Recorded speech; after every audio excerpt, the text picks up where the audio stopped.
Hello everyone, I am Aastha. Welcome करती हूँ आप सभी का अपने YouTube channel government job genuine notification. IBPS से नोटिफिकेशन रिलीज हो गया है PO एंड MT पोस्ट पर। मैंने कल ही एक वीडियो अपलोड किया था जिसमें अगस्त 2022 की वैकेंसीज के बारे में आपको इन्फॉर्म किया था।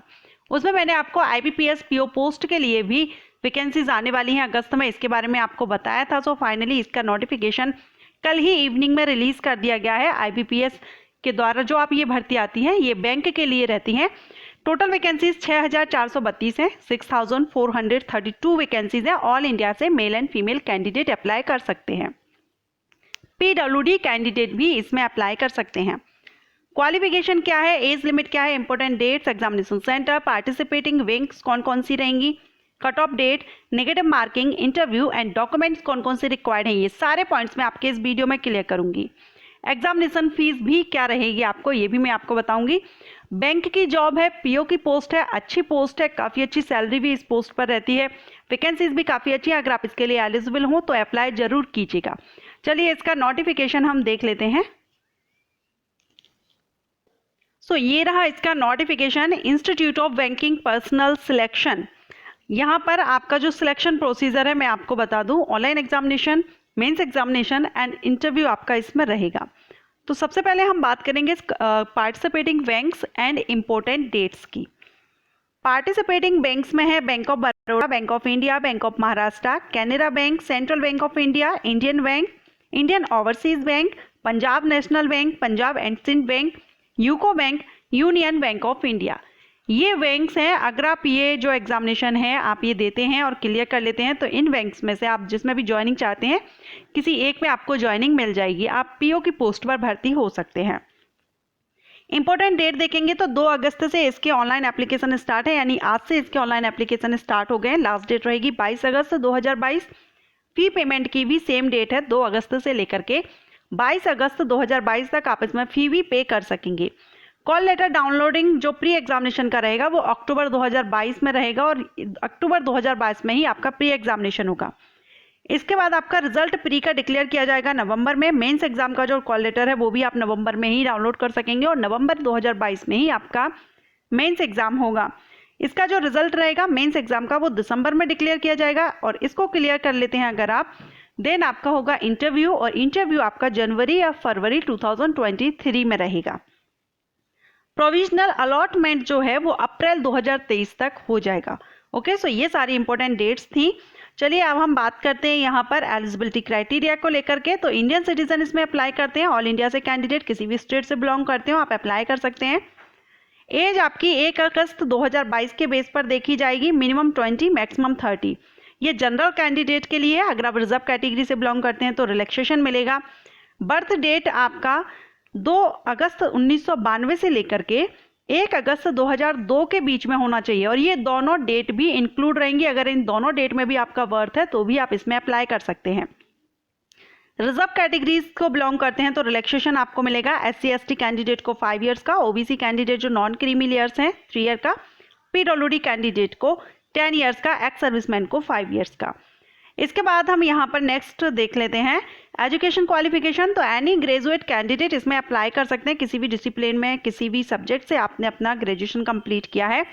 22 अगस्त 2022 के बेस पर आपकी ये एजुकेशन क्वालिफिकेशन देखी जाएगी। 22 अगस्त तक आप इसमें ऑनलाइन अप्लाई भी कर सकेंगे एंड एजुकेशन आपकी देखी जाएगी, जो क्वालिफिकेशन है वो। सो आपकी जो एनी ग्रेजुएट कैंडिडेट इसमें अप्लाई कर सकेंगे। एंड इसके बाद हम बात करेंगे कुछ PWD कैंडिडेट जो रहेंगे उनके लिए यहाँ पर कुछ इंस्ट्रक्शंस दिए गए हैं। अगर आप इस कैटेगरी को बिलोंग करते हैं तो आप यहाँ पर रीड कर लीजिएगा। ओके, EWS कैंडिडेट के लिए।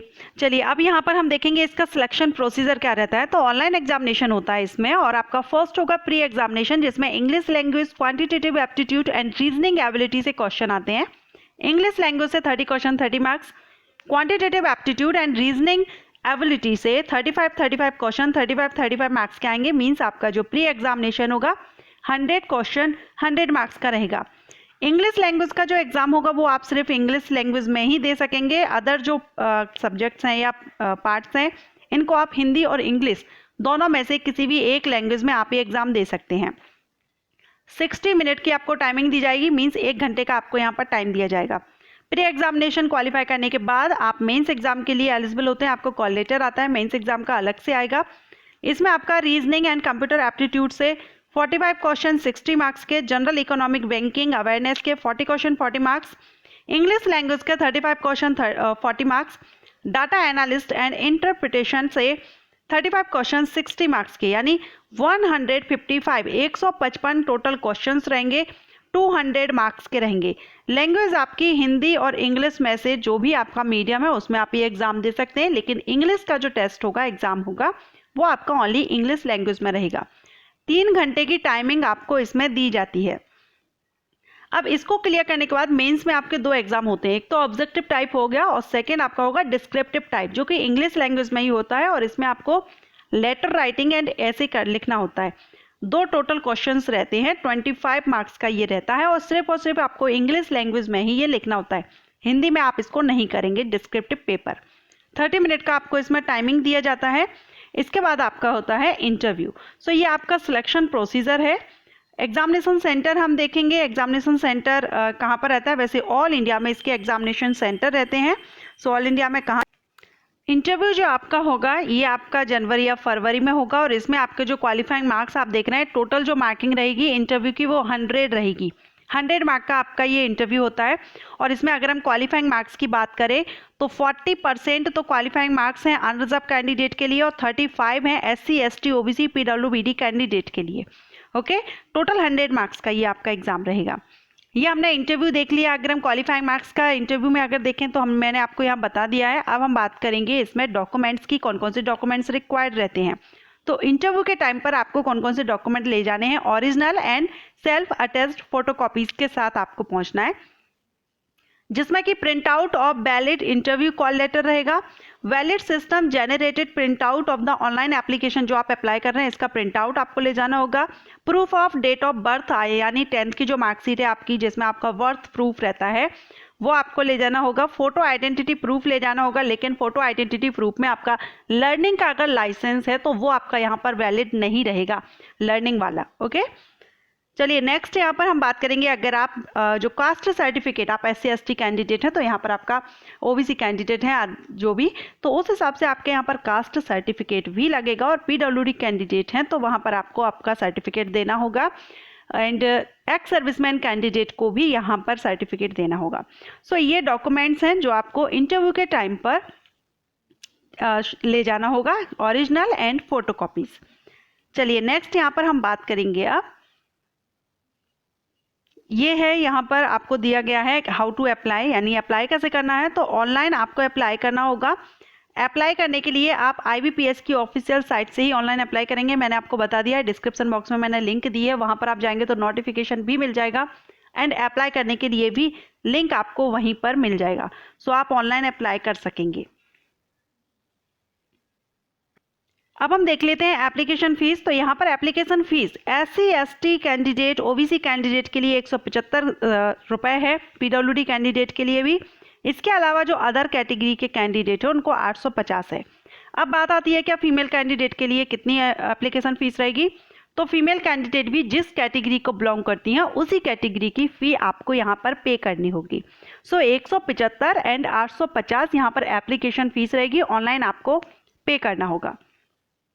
जो आपका एग्जामिनेशन सेंटर रहेगा, कहाँ रहेगा, क्या वेन्यू, डेट, ये आपके कॉल लेटर जब आपको दिया जाएगा, कॉल लेटर इशू किए जाएंगे तब आपको वहाँ पर कॉल लेटर पर ही सब कुछ मेंशन किया जाएगा।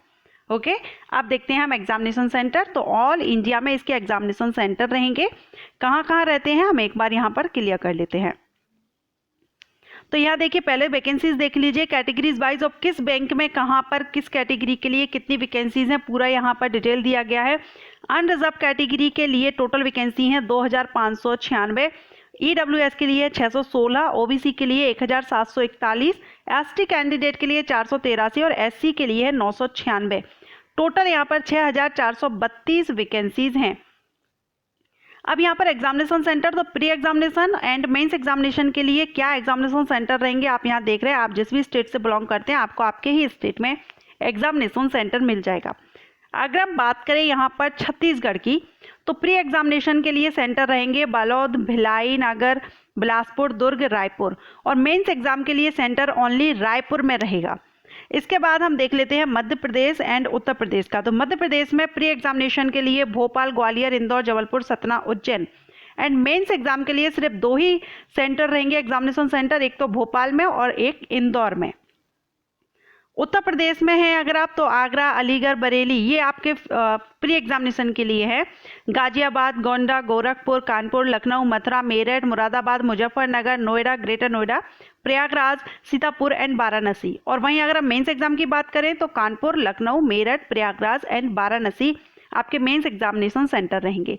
सो ये सारे पॉइंट्स हमने देख लिए। और हाँ, नेगेटिव मार्किंग आपकी कितनी रहेगी, तो प्री एग्जाम और मेंस एग्जाम दोनों में ही नेगेटिव मार्किंग रहेगी। 0.25 से मार्क माइनस किया जाएगा अगर आपका एक भी आंसर रॉन्ग होता है। सो फ्रेंड्स, वैकेंसी काफ़ी अच्छी है, 6432 टोटल वैकेंसीज है, मेल एंड फीमेल एलिजिबल है, एनी ग्रेजुएट कैंडिडेट। अगर आपने ग्रेजुएशन कंप्लीट कर लिया है तो जरूर इसके लिए अप्लाई कीजिए, काफ़ी अच्छी वैकेंसी है, पोस्ट काफ़ी अच्छी है, सैलरी काफ़ी अच्छी रहती है। सो आपके जो सेंटर है वो भी आपको आपके ही स्टेट में मिल जाते हैं। ओके, सो अगर वीडियो पसंद आए तो वीडियो को लाइक कीजिएगा एंड अप्लाई करने से पहले एक बार डिटेल नोटिफिकेशन आप भी चेक कर लीजिएगा। Thank you.